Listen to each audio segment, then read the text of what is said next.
Olá, hoje nós vamos falar de política, da grande política. Política é a forma que a sociedade encontrou para resolver os seus problemas. No Brasil, que é uma república representativa, uma democracia representativa, a política se faz por meio dos partidos. Mas nunca tivemos um período em que os políticos e os partidos e as instituições estão tão desmoralizados. Por que será? Há uma interferência de poderes, um na competência do outro, principalmente do Supremo, em relação aos outros dois poderes. Aquilo de poderes harmônicos e independentes, parece que estamos vivendo uma fase de renúncia de competência. É sobre todos esses temas que a gente vai conversar neste episódio do Pode Tudo. Pode tudo. Pode tudo. Sucreria, brigadeiros, bolos e esfirras artesanais. Sua vida muito mais gostosa. Cold Track Rastreamento. Seu carro na palma da mão. Para falar sobre isso, para falar de política, da grande política, com muito prazer eu recebo aqui no estúdio, amigo, deputado federal por 2 mandatos estaduais, por 5 mandatos federais, secretário de Estado, professor universitário da Universidade Federal de Goiás, professor de Direito, Vilmar Rocha. Muito obrigado por aceitar o meu convite. É muito honroso recebê-lo aqui. E também, para mim, é muito honroso estar aqui, Cassim. Nós nos relacionamos na atividade profissional, você como jornalista e eu como político, há mais de 40 anos. Você mesmo disse que lembra dos debates da minha primeira eleição em 1982. É um prazer estar aqui com você para a gente discutir os temas principais da conjuntura política do momento, com independência. Né? O senhor foi, até recentemente, presidente do PSD, Partido Social Democrático. É o partido do Kassab, né? Que é Isso. A imagem nacional, porque ele é o presidente nacional do partido. O senhor é professor de Direito da Sim. Federal. Eu acho, e foi político durante tanto tempo, é político, foi parlamentar. Como é que o senhor vê esse momento em que há esses conflitos de interesse de um poder assoberbado como o Supremo, que se julga inatingível e irrefreável? Nós temos uma democracia nova no Brasil.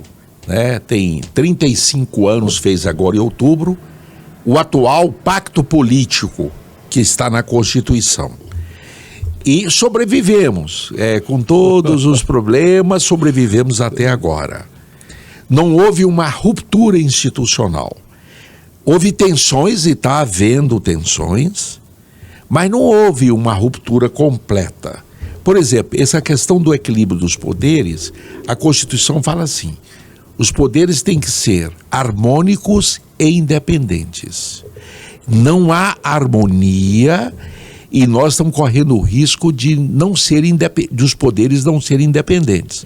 Você citou, hoje no Brasil, claramente, o Supremo Tribunal Federal está invadindo a competência dos outros poderes, tanto do Executivo quanto do Legislativo. Já houve o caso de muitas leis que foram votadas, aprovadas, depois de um longo debate no Congresso, e o Supremo, através de uma decisão monocrática de um ministro, suspendeu a vigência da lei. Isso é inaceitável, isso é interferência. Já houve casos em que o presidente da República, pela Constituição, o presidente pode nomear livremente os ministros. Ele nomeou os ministros e o Supremo vetou. Como? Não é possível isso. Então, a consciência crítica do Brasil, que há muita gente que sabe das coisas, tem reagido a isso, mostrado isso. E a sociedade. Você quer ver uma coisa? Vai aí num boteco, numa igreja, num supermercado, num campo de futebol, onde tem pessoas, e pergunta para elas qual que é a opinião delas com relação ao Supremo. é muito ruim. Perdeu credibilidade. Isso é ruim. Nós queremos um poder judiciário respeitado e forte. Além disso, os ministros passaram a ter um protagonismo midiático que não é do papel do ministro. Se você chegar num país democrático, qualquer desses do mundo, e perguntar o nome de um ministro do Supremo, ninguém sabe. Eles não têm esse protagonismo que os ministros do Supremo têm aqui no Brasil. Outra coisa, os ministros hoje, eles ficam mais a nível internacional fazendo palestra do que trabalhando no Supremo. Todo dia você vê o ministro tá fazendo palestra não sei onde. Eles deviam, se eles querem ser, se deixa o Supremo e vira palestrante internacional. O papel central deles é o trabalho do Supremo e não tá viajando e fazendo palestra internacional. Outra coisa, mídia. Talvez até o fato de ter colocado televisão na transmissão lá no Supremo teve um lado positivo, porque dá transparência, acesso, mas os ministros ficaram vaidosos. Eles querem ser protagonistas políticos. Eu até gravei um vídeo dizendo o seguinte: o Supremo não é republicano, no sentido que eles não são eleitos pelo povo.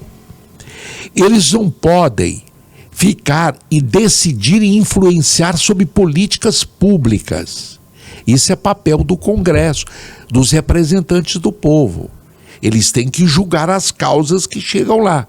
Se eles querem formular políticas públicas, discutir políticas públicas, influenciar em decisões políticas, legal, deixa o Supremo, se candidatam, aí sim eles vão representar a população. Eu me lembro do ano passado de uma entrevista do ministro Gilmar Mendes, ele dizendo numa entrevista coletiva, acho que no programa de televisão, ele dizia: não, nós interferimos sim no governo Bolsonaro, mas interferimos para o bem.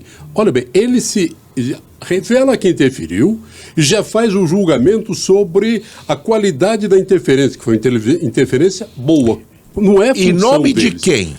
Ele não em nome de quem? Nem a mãe dele votou nele. Exatamente, porque, né? Em nome de quem? Agora, veja bem, nós temos um negócio no Brasil que, quando a gente faz essas observações críticas, muitas vezes leva para o lado pessoal. Não, nada de pessoal. O que nós estamos fazendo é uma observação crítica dentro da Constituição sobre o papel de cada poder. Não é nada de pessoal. E a gente faz essas observações, essas críticas, a favor da instituição.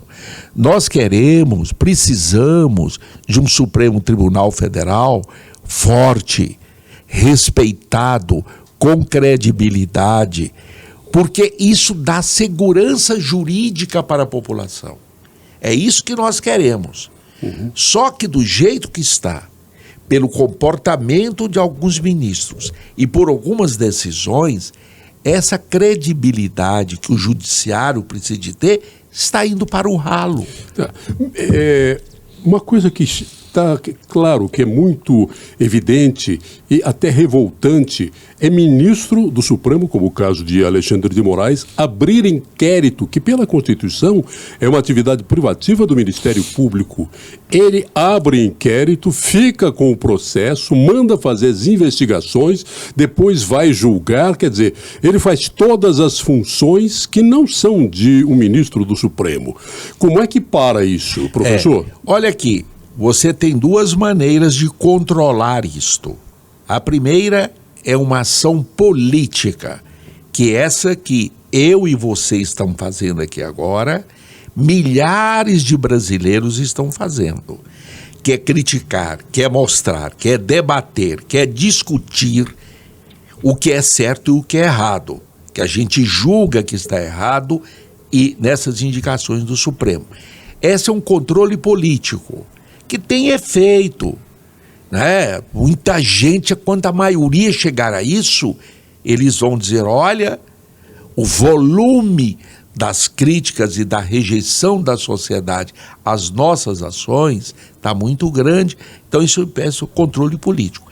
Agora, a outra é um controle institucional e jurídico, que quem deve fazer é o Senado Federal, o Senado da República. Dentro da Constituição, o órgão que controla o Supremo Tribunal Federal, institucionalmente, juridicamente, é o Senado.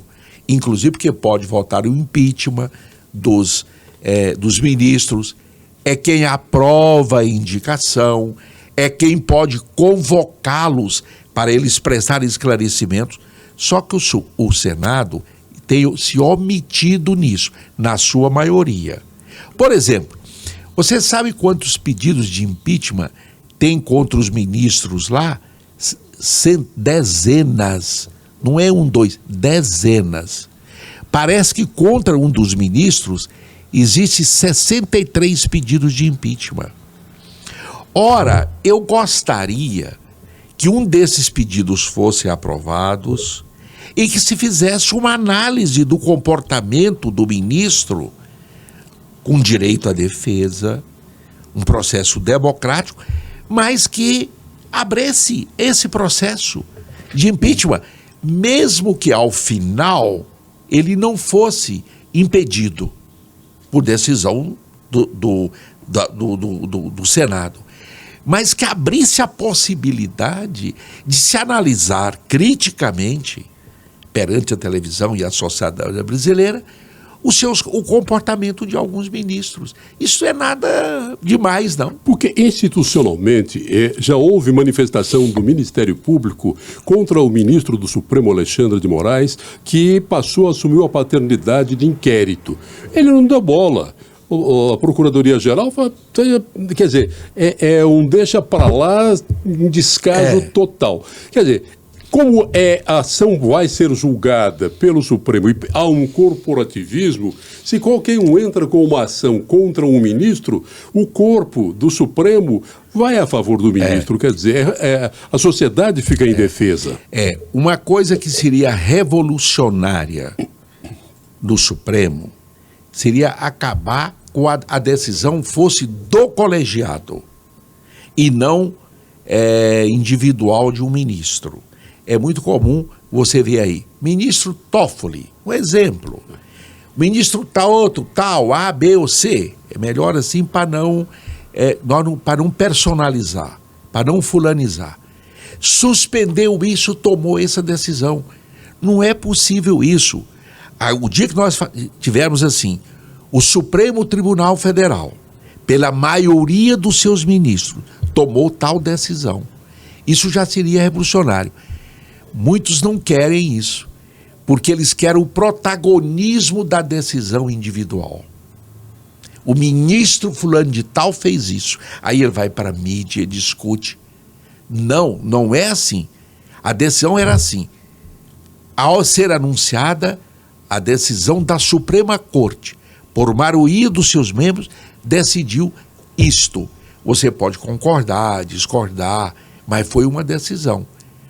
Isso seria já revolucionário. Por que não faz isso, como é em todos os tribunais constitucionais da maioria do mundo? A gente está vivendo uma situação muito louca, que aqueles que foram presos, pegaram uma tantada de gente lá, mais de 1.000 pessoas, daquele badernaço que foi no dia 8 de janeiro do ano passado. Muita gente é culpada, outros são absolutamente inocentes, estavam lá por acaso no lugar errado, na hora errada, mas todos foram levados, ficaram presos, uns já foram soltos, nem advogados está tendo acesso a processos. E nenhum tem aquilo que é chamado de prerrogativa de foro por função. Nenhum. Todos deveriam estar sendo julgados por um juiz de primeira instância, mas não todos. Ou pelo menos no juiz federal de primeira instância, na Justiça Federal. Mas primeira instância. Primeira instância. Na Justiça Federal, por exemplo, de Brasília, ele teria recurso para o Tribunal Regional Federal, teria recurso para o STJ e, finalmente, no Supremo. Julgado pelo Supremo, ele não tem recurso nenhum mais, né? E criou-se, Caicim, a falácia do golpe de Estado. Aquilo é uma palhaçada, hein? É evidente que os integrantes do governo anterior não tinham compromisso com a democracia. Ao contrário, eles não tinham uma convicção democrática. A gente reconhece isso. Mas falar que o 8 de janeiro foi uma tentativa de golpe não é verdade. Na minha avaliação, no meu juízo, isso é uma falácia. O que houve foi uma manifestação, havia um clima de insatisfação com o resultado, em função do resultado da eleição. Se reuniu aquelas pessoas lá para protestarem e depois saiu do controle. Saiu do controle. Outra coisa, se o policiamento tivesse sido eficaz, não havia aquela quebradeira. O que aconteceu? Entraram no Palácio Planalto, não tinha ninguém. Entraram. Como é que é possível? Qualquer pessoa minimamente inteligente não pode imaginar que a sede do poder central esteja desguarnecida e as pessoas possam entrar como se estivesse fazendo turismo. Aquilo foi absolutamente conveniente. Tanto que quando houve uma eficácia, chegou a polícia e o exército, as forças, em pouco tempo desertou. Você não encontrou entre os manifestantes nenhum armado. Nenhum. Nada. Como é que você vai fazer um golpe de Estado? Quem era o comandante? Não tinha. Vem cá, como é que você vai fazer um golpe de Estado? Você só faz um golpe de Estado se você tiver uma força militar organizada, armada, para o... Lá não, era uma cozinheira, era um caminhoneiro, era uma senhora aposentada, era gente insatisfeita que foi lá para protestar. E exageraram e fizeram aquela quebradeira, e eles têm que responder pelo dano que causaram ao patrimônio público. Mas daí... e chegar para dizer que era um golpe de Estado? Não. Isso é uma falácia. Tem que ser muito maluco para pensar isso. É uma falácia e tal. Mas esse negócio que eu estava comentando com você sobre a credibilidade do Supremo, nós precisamos de um Supremo forte, respeitado, valorizado. É isso que nós queremos. Me faz lembrar de um conceito, a diferença entre popularidade e credibilidade. A popularidade, ela é circunstancial, ela é momentânea, ela depende do momento político, das circunstâncias daquele momento. A credibilidade, ela é permanente. A popularidade, você pode perder uma eleição hoje, em função de circunstância, do momento histórico, do debate, e ganhar uma depois. Então, eu já ganhei eleição, já perdi, ganhei mais do que perdi. Eu nunca me incomodei com isso, porque eu entendo que é a circunstância. Agora, o que não se pode perder é a credibilidade, é a confiança. A política, assim, é uma relação humana. Em toda a relação humana, o papel principal é a confiança. Eu confiar em você e você confiar em mim. E confiar é interessante. Eu posso ter confiança em você e às vezes achar que determinadas coisas você está errado. Eu falei, ele está errado. Eu não concordo com ele.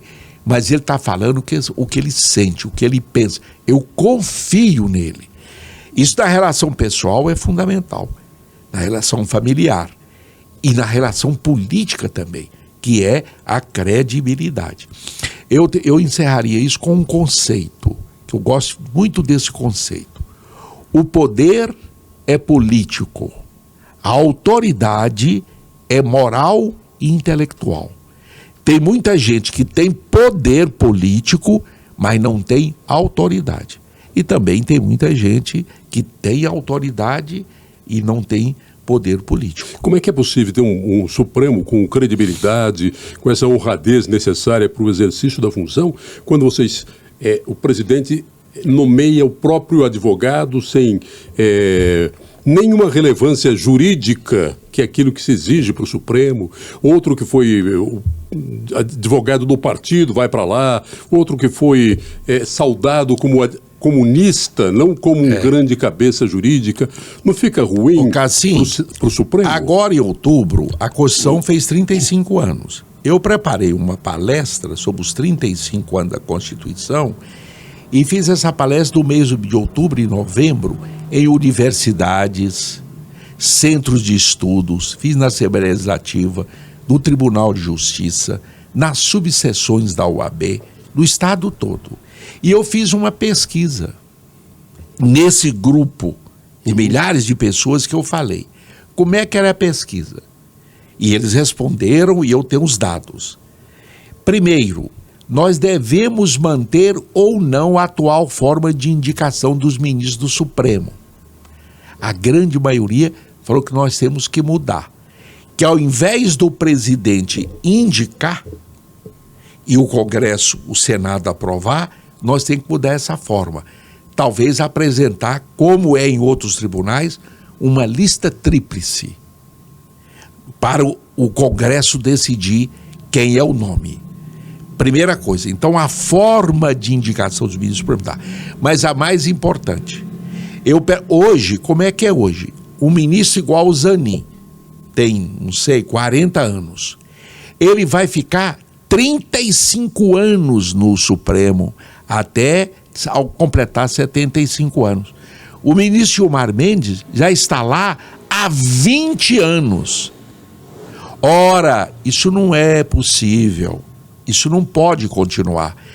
90% das pessoas que eu consultei desse público disse que tem que ter um mandato com tempo definido, 10, 12, 15 anos. E não apenas da compulsória aos 75 anos. Então, isso são mudanças legislativas que nós precisamos de fazer. Infelizmente, isso está indo muito devagar. E essas medidas todas é a favor do Supremo. É a favor de um judiciário respeitado, honrado, reconhecida credibilidade. Nós estamos trabalhando a favor da instituição. Mas essa questão da credibilidade, o político ele tem preocupação com a credibilidade e com a popularidade dele.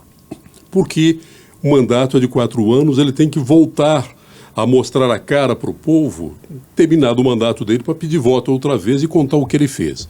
O ministro, com essa longevidade no seu cargo, é inamovível, ele não está nem aí para a opinião pública. Ele tem a vaidade dele, ele gosta de ser aplaudido e tal, mas a decisão que ele toma está tomado. Não tem preocupação que daqui a 3 anos ele vai ter que buscar o voto outra vez. É o que eu falo, por exemplo, que o Supremo não é republicano. Nesse sentido, ele não representa a sociedade. É um órgão técnico importante, tem as suas funções definidas na Constituição, mas ele não representa, ele não é eleito pelo povo. Não cabe a ele discutir decisões políticas. Não cabe influenciar em decisões de políticas públicas. Não é o papel dele. O papel dele é julgar as matérias que chegam lá, que estejam contra ou a favor da Constituição. Mas não, eles participam do debate político, emitem opiniões, influenciam em políticas públicas. Agora, Alexandre de Moraes foi ao Congresso Nacional, ao Senado, apresentar propostas para leis sobre publicações na internet, aquilo que ele chama de fake news, né, que na verdade são mentiras, falsidades da internet. Eu não gosto dessas expressões que a gente capta em outro lugar, que nós temos palavras aqui no Brasil para expressar, que é o caso da mentira. Ele foi lá, o ministro do Supremo foi lá apresentar sugestões, uma proposta para um projeto nesta área. Não é papel do ministro. Outra coisa também, essa questão é muito... Eu fui o relator lá atrás de uma lei de imprensa. Essa questão do controle das redes sociais tem que se ter muito cuidado, porque não pode ultrapassar uma linha que chega à censura. Que a Constituição proíbe. Que a Constituição proíbe. Completamente a proibição coíbe. Ela diz que não há censura prévia. Todos têm o direito de manifestar, isso é o que a Constituição diz, respondendo pelos seus atos. Você não pode impedir um jornalista, uma pessoa, de manifestar a sua opinião, seja ela qual for. Você não pode ter censura prévia. Agora, ela tem que responder pelos atos dela. Ou ela, ou as plataformas, quem propiciou a divulgação daquela fake news, daquela notícia falsa. Outra coisa, fake news é coisa antiga, velha, né? Notícias falsas, mentirosas, isso não é coisa de agora. Agora aumentou o dano por causa da divulgação nas redes sociais, muito instantânea, né? Mas sempre existiu fake news, sempre, a história está cheia aí de exemplos na política de fake news, mas tem que ser uma discussão muito serena, muito tranquila, porque senão você vai prejudicar, atingir a liberdade de expressão. Quem é que vai estabelecer o que pode e o que não pode? À medida que você estabelece isso, o que pode e o que não pode, previamente você faz com que a pessoa se autocensure. Porque daí eu falei, mas será que se eu falar isso, a gente está vendo as redes sociais hoje, as pessoas não escrevem, ela começa a colocar numa palavra que ela acha que pode ser censurada, o algoritmo pode perceber alguma coisa estranha, estão escrevendo palavras com letra, misturando palavras e letras para enganar o algoritmo, para que não se perceba que tipo de assunto está sendo tratado, para que o sujeito não seja censurado pela própria plataforma, censurado de antemão. Não a posteriori. É um assunto que tem que ser muito cuidado. E agora, como agravante, que é a inteligência artificial, que é capaz de modificar. Mas, então, eu acredito que tem que ter alguma forma de reação a isso. Não pode ficar, tem que ter uma regulamentação. Eu sou a favor de uma regulamentação. Só que essa regulamentação tem que ser muito cuidadosa, para que não atinja a liberdade de expressão que é expressa na Constituição. Não pode haver censura prévia, está expressa na Constituição.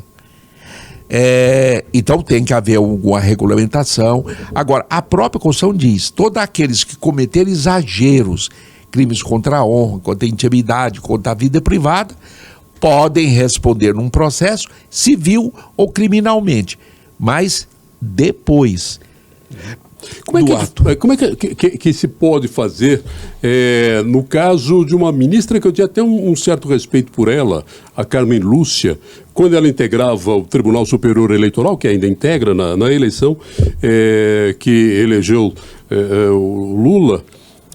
Na campanha apareceu uma proposta, ia entrar no ar um programa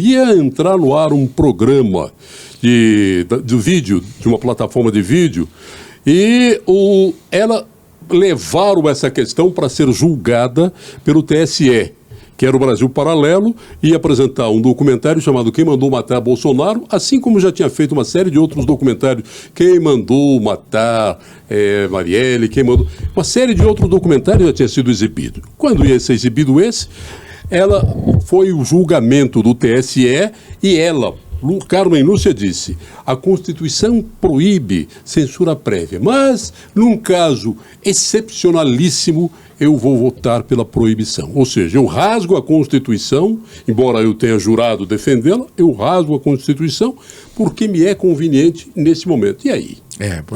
Isso é absolutamente impróprio, né? Inconstitucional, né? Mas, voltando à política, vamos deixar, eu já falei muito sobre o Supremo. Cassim, o Brasil está vivendo um período político muito medíocre. O Brasil foi um país que, entre 1930 e 1980, o Brasil cresceu igual à China hoje. Em alguns momentos até mais do que a China. Foi uma transformação. De 1980 para cá, nós nos acomodamos com a mediocridade do desenvolvimento, no crescimento do país. Muitas coisas boas melhoraram, foram feitas, mas muito aquém da possibilidade do Brasil. E o pior é que a gente sente que essa mediocridade continua. Ela continua. Você não vê medidas, mudanças políticas, estratégicas, importantes, que a médio e curto prazo melhore o país. Ao contrário, o debate está muito polarizado, muito agressivo. Não é um debate que você tem pega um assunto, debate aquele assunto, ouve, diverge, converge e chega a uma conclusão. Por exemplo, a questão da desigualdade do Brasil. Ela é muito grande. Melhorou a situação geral da população? Sim, nos últimos anos. Eu vou dar um exemplo. Foi a Constituição de 88 que criou o SUS. E depois houve a regulamentação do SUS. É um grande avanço. É uma das coisas mais revolucionárias que nós já tivemos em políticas públicas na área social no Brasil. Segundo exemplo, hoje nós temos o Bolsa Família e uma série de programas estaduais. Positivo, melhorou. A situação geral do povo melhorou. Mas não alterou a desigualdade estrutural. Para você alterar essa desigualdade estrutural que nós temos no Brasil, desigualdade, tem que se tomar algumas medidas extremamente relevantes. Número 1, melhorar alta qualidade a educação pública, sobretudo fundamental. 2, fazer a correção, fazer uma quebra da desigualdade estrutural através de uma política tributária. Tributar mais os ricos, as grandes corporações, fazer uma mudança estrutural na cobrança de impostos, na política fiscal. Vou dar um exemplo para você. Nos países mais iguais do mundo, a diferença entre o menor e o maior salário é de 10 vezes. Aqui é de 40 vezes. Então, essa desigualdade entre o menor e os maiores salários do país. Então, isso tem que ser revisto através de uma política fiscal eficaz. Outra coisa, num país para crescer, para reduzir a desigualdade, o Estado, a sociedade tem que ser maior do que o Estado. No Brasil, o Estado já é grande, inchado, e está se tornando maior e mais pesado. Eu fico assustado, e você pesquisa aí. Hoje, todo dia você vê, a nível federal, a nível estadual e a nível municipal, milhares de concursos abertos para contratar servidor público. Milhares. Só no governo federal está previsto 50 mil. Do governo estadual, que também, nos governos estaduais. Nas prefeituras, todo dia você pega o jornal, prefeitura tal. Será que isso é necessário? Então, veja bem, aí o servidor público é fundamental para que seja um Estado eficiente. Mas será que essa maré, essa onda de crescimento? Então está aí um exemplo. Outro, as privatizações. As privatizações do Brasil, que foram feitas, deram certo. Tornou um Estado menor e até reduziu a corrupção. Um Estado menor. Nós não queremos um Estado mínimo, não. Queremos um Estado ágil, atlético, forte e, sobretudo, forte institucionalmente, que regule a sociedade. Mas o Estado tem que ser, a sociedade tem que ser maior que o Estado. Então, um dos grandes papéis, hoje, uma das grandes políticas públicas que nós temos que ter no Brasil, é reduzir o peso do Estado. Ele está balofo, ele tá gordo, ele está grande, ele está disfuncional. E quando a gente fala em Estado grande, não é só ele é grande, ele custa muito caro. Ele faz com que os tributos sejam muito altos, porque você tem que manter essa máquina obesa. Isso não sobra dinheiro para aquilo que é essencial. Um governo, ele existe, para resolver problemas da sociedade e não para resolver os seus problemas. A carga fiscal no Brasil é alta. Se nós tivéssemos um Estado menor, a capacidade de investimento do Estado aumentaria muito. Agora, esses assuntos que eu estou colocando na mesa, que são estruturais, que são fundamentais, que são estratégicos para o futuro do Brasil, não entra em discussão. Entra em discussão é o mimimi, é o falando de um, falando de outro, falando de coisas que não representam a maioria. Nós temos hoje no Brasil uma faixa da população extremamente criativa e empreendedora. Essas pessoas que estão nas feiras, que vivem autonomamente, que estão se virando, isso é uma energia. É essa população que nós temos que ver, dar alternativa e força. Essa que vai melhorar o país, que vai construir o país. E muitas vezes ela é amarrada, o Estado puxa daqui, puxa dali, não liberta essa força criativa, inovadora e empreendedora que nós temos nesse Brasil. E nesse governo a gente está vendo um governo muito controlador. Ele não é um governo que liberta, ele quer controlar o Estado cada vez mais, basta ver a própria quantidade de ministérios que é para poder trazer para dentro do governo aqueles que ajudaram na campanha e resolver problemas políticos e não resolver problemas da sociedade. Conceitualmente é um governo que o objetivo é atingir o poder e manter o poder. Ora, o objetivo é atingir o poder e fazer o bem do país, não se manter. É um outro problema que nós temos no Brasil. Por exemplo, eu faço a meia-culpa, dou a mão à palmatória. Eu, como deputado federal, votei a favor da reeleição dos executivos no Brasil, de prefeitos, governadores e o presidente. Porque naquela época nós estávamos promovendo, eu era deputado federal, participei muito disso, daquele conjunto de reformas dos anos 90, sobretudo, começou com o Itamar, depois chegou no governo Fernando Henrique, nós fizemos reformas relevantes que melhoraram o Brasil. Eu tinha entusiasmo de trabalhar naquilo, ia para o Congresso cedo e discretamente, nos bastidores, eu não queria aparecer, mas trabalhei como deputado federal e com muitos lá e conseguimos fazer reformas relevantes para o Brasil. Plano Real. O tempo vai passando, as pessoas... Nós demos uma moeda ao país.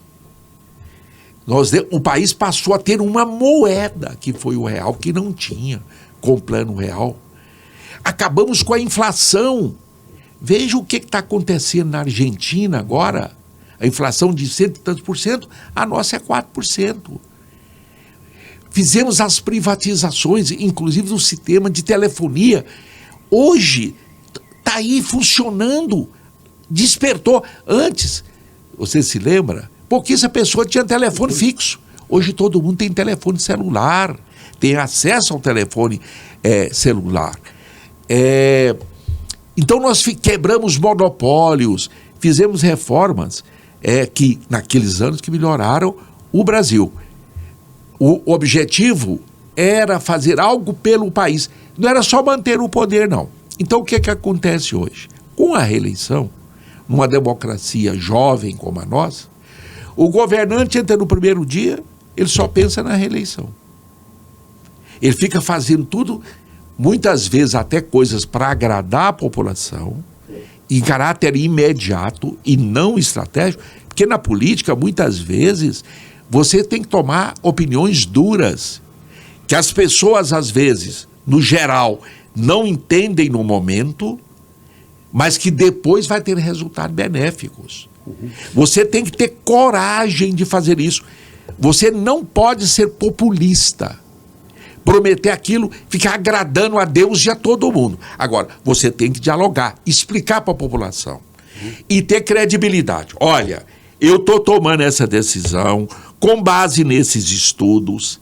O objetivo nosso é atingir tal meta e isso vai melhorar a situação das pessoas e ficar firme nisso, mesmo que haja insatisfações momentâneas, mas se você tem autoridade, explica para a população, a política tem fundamento, a sociedade aceita, a sociedade compreende. Eu disse no começo da nossa conversa aqui, professor Vilmar, é que sem política a gente não faz uma solução dos nossos problemas, e a política se faz por meio dos partidos. E nunca se viu tanto partido. E é o próprio Congresso, onde estão os partidos, é que define isso. E o Congresso define, inclusive, que verba os partidos vão receber e que verba os partidos terão para a eleição. Uma coisa, uma aberração. Só para a eleição municipal desse ano vamos ter... Os partidos terão 4 bilhões e 900 milhões de reais, um dinheiro absurdo que é dado para entidades privadas, de direito privado, que não tem nada a ver com a sociedade. Quer dizer, quem quer o partido, que pague o partido. O número de partidos está reduzindo, porque tem a cláusula de barreira. Agora, em 2026, ela vai ser 2,5%. E em 2030, ela será 3%. Eu acredito que foi feito um escalonamento. Eu acredito que a partir de 2030, da eleição de 2030, nós devemos ter, no máximo, 10 partidos funcionando no Brasil. Os outros não vão ser extintos, mas vão ser uma associação política, não um partido. Então, com relação a isso, há uma política já em andamento, que é essa cláusula de barreira. Com relação ao financiamento, foi feita uma opção. Ao invés de ser o financiamento privado de empresas, que gerou muita corrupção, passou a se fazer agora o seguinte: uma parte é o financiamento público e a outra é o financiamento individual. O ideal é que no Brasil do futuro, o financiamento dos partidos sejam feitos pelos seus filiados, como é as igrejas. As igrejas se mantêm, se sustentam pela contribuição dos seus fiéis. Esse é o ideal. Mas nós estamos numa fase de transição. Eu acho que nessa fase de transição, inclusive muitos países do mundo adotam isso, pode ter uma parte de financiamento público. O problema que tem que ver é esse valor. Esse valor está descontrolado. A forma de distribuição desses recursos não está regulamentada. Isso precisa ser feito. Mas criar a cultura, que não existe, eu sou dirigente partidário, infelizmente no Brasil não existe essa cultura, da pessoa individualmente contribuir com o partido ou com o seu candidato. Isso é muito pouco para tocar uma campanha. Mas é um valor absurdo, e é o próprio Congresso que decide. Ele decidiu aumentar para 4 bilhões e 900 milhões. E você sabe na eleição passada quanto que foi? 1 bilhão e 900. Aumentou 3 bilhões. Então é um negócio desproporcional. Então, o Brasil precisando de tanta coisa, o governo com um déficit monstruoso, então, e os partidos políticos, que são entidades privadas, recebendo um caminhão de dinheiro desse lado. Deixa eu deixar claro a minha posição. Claro. Hoje nós temos 2 formas de financiamento. É o público e o financiamento individual. Pessoa física, que pode contribuir. Só que nós não temos essa cultura no Brasil. Da pessoa física contribuir com a política, com o partido, em função do grande número de partidos, os partidos não terem uma base doutrinária, não se identificar com a população. Nós estamos criando essa cultura. Então, num período de transição, eu admito ainda a hipótese do financiamento público. O problema é que esse financiamento público tem que ser discutido, analisado racionalmente, qual é um valor razoável e como distribuir isso. Até nós chegarmos a uma cultura das pessoas contribuírem. Até que agora teve uma surpresa, né?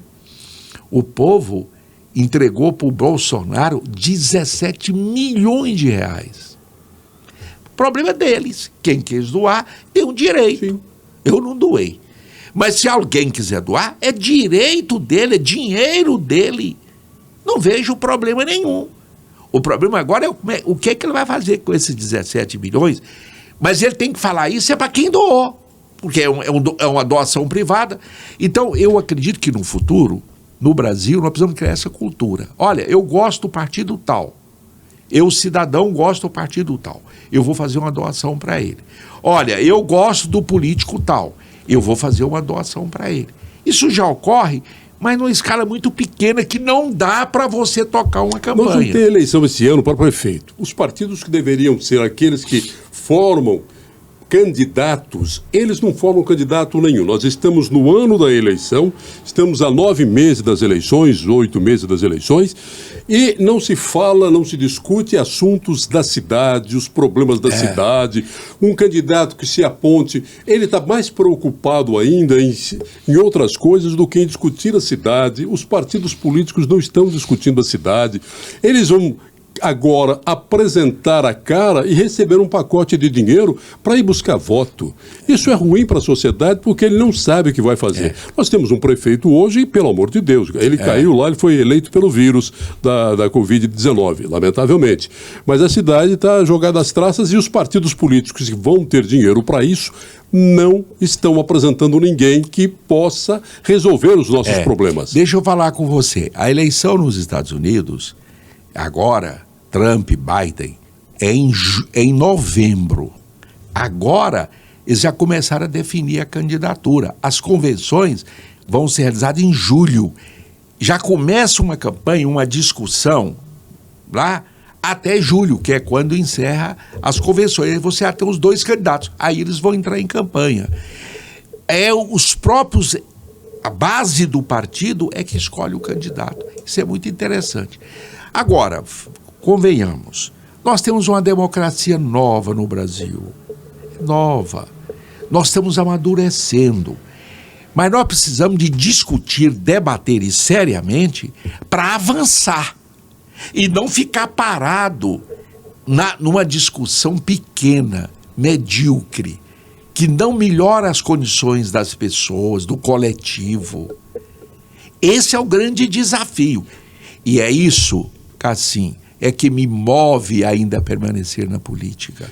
Eu acho, deixa eu dizer sincero, eu acho que eu tenho ainda condições de contribuir com a política. É por isso que eu permaneço na política, de dar uma contribuição nesse debate, um debate maior, mais importante, mais estrutural. Pode até não ser muito conveniente eleitoralmente. Eu posso até não ganhar votos com esse tipo de discurso, de debate, a curto prazo. Não tem problema, não. Não tem problema. Eu não quero chegar ao Congresso, ao Senado, à Câmara, de qualquer jeito, não. Eu não quero, não. Eu estou dando um exemplo. Eu e muitas outras pessoas pensam assim. Nós precisamos de elevar o nível do debate político no Brasil. Mas você não eleva a sociedade espera isso. Se não elevar o nível das pessoas. O senhor é uma das poucas pessoas políticas, e eu tenho admiração ao senhor por isso. O senhor não esteve em páginas policiais durante os seus 41 anos de vida pública. Graças a Deus. O senhor não teve em página policial. Não, a sua vida política esteve sempre nas páginas políticas, discutindo, ganhando e perdendo, mas sempre nas páginas políticas. Mas nós temos uma tantada de gente que faz uma carreira política pingando entre página policial e página política, página policial. Quer dizer, e são pessoas de cabeça muito pequena para esse debate que possa melhorar a qualidade política do Brasil. Por exemplo, no caso da eleição aqui em Goiânia, quais são os pontos essenciais para o debate aqui em Goiânia? Vou dar um exemplo. Eu fiz um estudo recentemente, um levantamento. Falta vaga em creches, há um déficit em Goiânia, em Aparecida, em Senador Canedo e nas cidades da região metropolitana. Isso tem que ser enfrentado. Não pode faltar vagas em creche. Então, isso tem que ser uma política pública objetiva nisso. Segundo, o transporte coletivo. O transporte coletivo aqui em Goiânia não é ruim demais, não. Ele é estruturado, ele atende, mas ele poderia ser muito melhor. Muito melhor. O transporte coletivo. E outra coisa, subsídio no transporte coletivo. Já existe. Existe no eixo Anhanguera, tem que haver subsídio. Tem algumas cidades do mundo, cidades pequenas, não é grandes cidades, que já estão fazendo um transporte público gratuito. Ninguém paga. Você pega um ônibus, um metrô, não paga. É claro que nós ainda... Mas a tendência é essa, tem que subsidiar e dar qualidade ao transporte público. Foi feito um debate aqui em Goiânia e eu participei dele, junto na época com o Paulo Garcia. A solução era assim: se fazia o VLT ou se fazia o BRT. E a decisão final foi pelo BRT, porque o VLT é muito caro, o VLT, e ele promove uma intervenção na cidade muito grande e muito demorada. Há muitas experiências de VLT em algumas capitais do Brasil que não deram certo, inclusive aqui no Mato Grosso, em Cuiabá. Então a opção foi pelo BRT, ok. Qual que é a diferença? O VLT é veículo leve sobre trilho e o BRT é ônibus, veículo leve sobre rodas, sobre pneu. E a diferença de horário entre o BRT e o VLT é pequena. Eu discuti isso muito com o Paulo Garcia, até porque no governo eu era também secretário de cidades. Optou pelo BRT. Ok, você pode concordar, discordar, mas a decisão política foi pelo BRT. Só que ele não sai. Quantos anos está aí? A prefeitura não consegue concluir, já adiou não sei quantas vezes, já fez não sei quantos aditivos. Não consegue nem pavimentar a rua. Pavimentar a rua, nem isso. Não tem um trecho funcionando integralmente. Então, essa questão do transporte coletivo tinha que ser uma causa central. Outra coisa, sobre Goiânia, a Comurg. O lixo. Pois é. A Comurg. Olha bem que coisa. Eu escrevi um artigo no Popular sobre a CPI, chamando a atenção dos vereadores. Deu pizza. Eu previ que ia dar pizza, deu pizza. Não deu em nada. Olha, o problema da Comurg. A Comurg é central na gestão de Goiânia. Está uma bagunça, um descontrole, uma desgovernança. Não há transparência. Há, inclusive, abusos. Nada de pessoal. Eu nem conheço, nem sei quem são os diretores. Porque quando você... É outro problema no Brasil. Quando você faz críticas às situações, personaliza. Nada de pessoal. Nada de pessoal. Mas há uma desgovernança. Ninguém toma providência. Não foi tomar providência. Ela é uma empresa central na gestão de Goiânia. E aí vai. Mas aí é o seguinte, a discussão Não chega a esse ponto. Fica... O próprio prefeito, o Rogério Cruz, que é uma cruz que nós estamos carregando, ele já fez substituições 80 vezes no seu secretariado, aproximadamente 80 vezes. É uma coisa inadmissível em 3 anos de governo, que ainda tem o 4º ano, é esse que nós estamos vivendo. Como é que se faz gestão desse jeito, com essa troca, essa rotatividade? Nem em motel tem uma rotatividade assim. E no geral, as trocas e o secretariado não era primado pela experiência e competência, era pelas conveniências e os interesses político-partidários, sobretudo dos vereadores, né? Que indicavam nomes, que uma parte, nomes que não eram preparados para isso. Então, a motivação da indicação, a escolha, era por essas motivações. Eu acho que tem que se levar em consideração a um parlamentar. Eu acho normal um parlamentar indicar nomes para ser secretário, para entregar. Mas cabe uma seleção, uma avaliação. Olha, esse aqui tudo bem. Nós precisamos de uma pessoa nesse órgão com esse perfil. Não. Então, realmente, a gestão, nesses 4 anos da Prefeitura de Goiânia, foi de muito baixo nível, de baixa eficiência, de baixa produtividade. O prefeito, pessoalmente, me parece uma pessoa boa, não tem nada contra o prefeito, uma pessoa... Mas ele não foi capaz de fazer uma administração eficiente em Goiânia. Não só ele, como o conjunto das autoridades que têm a responsabilidade de fazer uma gestão no município de Goiânia. Professor Vilmar, deputado Vilmar, que a gente continua chamando de dizer, professor é um grande nome porque professor é o transformador da sociedade. Mas, alguns partidos possuem os seus institutos, né? É o caso do Instituto Perseu Abramo, do PT, o Teotônio Vilela, do antigo PFL, né? Tem os seus institutos que era para formar quadros. Eu quero terminar essa nossa conversa, a gente vai ter que fazer outros ainda ao longo da nossa vida, mas essas instituições não estão formando quadros para os partidos, para a gestão de cidades, estados e a nação. Quando eu fui deputado federal lá em Brasília, por 10 anos, eu fui o presidente do Instituto Tancredo Neves, que na época era o órgão de formação política e de estudos econômicos, sociais e do PFL. Eu criei, você pode ver aí, a primeira Escola Nacional de Política. Fizemos curso no Brasil todo. Nós montamos lá a Escola Nacional de Política, um esquema, naquela época não existia internet, uma televisão, em 129 municípios do Brasil. Toda segunda-feira havia uma aula, se reunia aquelas pessoas num local e essa escola funcionava. O conteúdo, a programação foi feito pela Fundação Getúlio Vargas do Rio.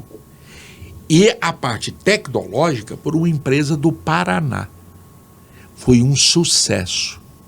A primeira Escola Nacional de Política foi feita pelo Instituto Tancredo Neves, quando eu era o presidente do Partido da Frente Liberal. Hoje, os partidos têm os institutos. O próprio PSD tem, chama Fundação Espaço Democrático. Eu, inclusive, sou diretor lá. Ela é bem formada. E ela tem, se você entrar aí agora no site da Fundação Espaço Democrático, você vai ver coisas muito interessantes lá, muito bacanas, estudos, debates.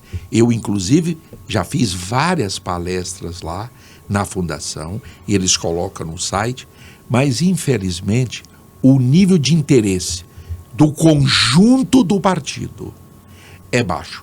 Eles não se interessam por isso. Uma vez eu, falando com um parlamentar, Vilmar, isso não dá nem dinheiro e nem voto. Então isso não me interessa. Desanimador. Infelizmente.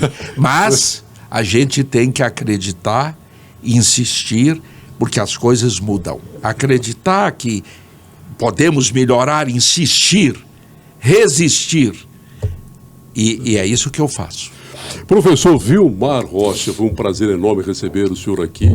Uma conversa sobre política, ela pode se estender por muito tempo, e a gente vai estender essa conversa no tempo, que voltaremos a conversar, porque o Brasil todo, a cada 2 anos, tem eleição, e as coisas a gente torce para que melhore, embora a gente veja que as perspectivas não sejam as mais otimistas, nem as mais promissoras, mas a gente por dentro precisa acreditar. Não podemos perder a esperança.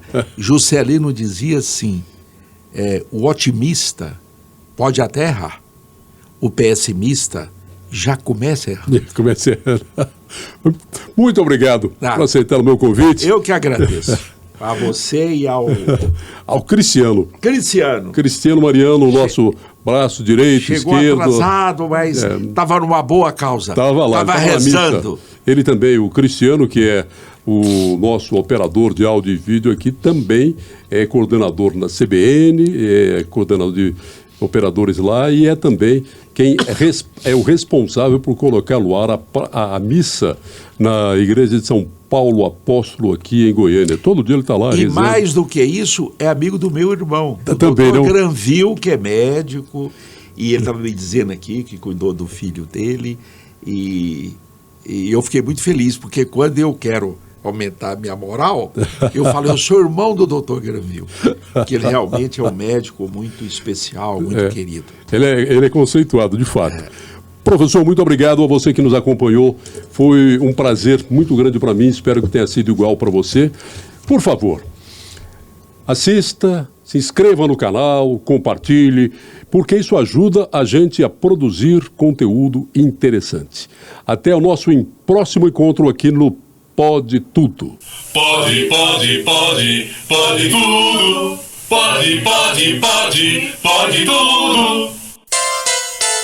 Sucreria, brigadeiros, bolos e esfirras artesanais. Sua vida muito mais gostosa. Cold Track Rastreamento. Seu carro na palma da mão.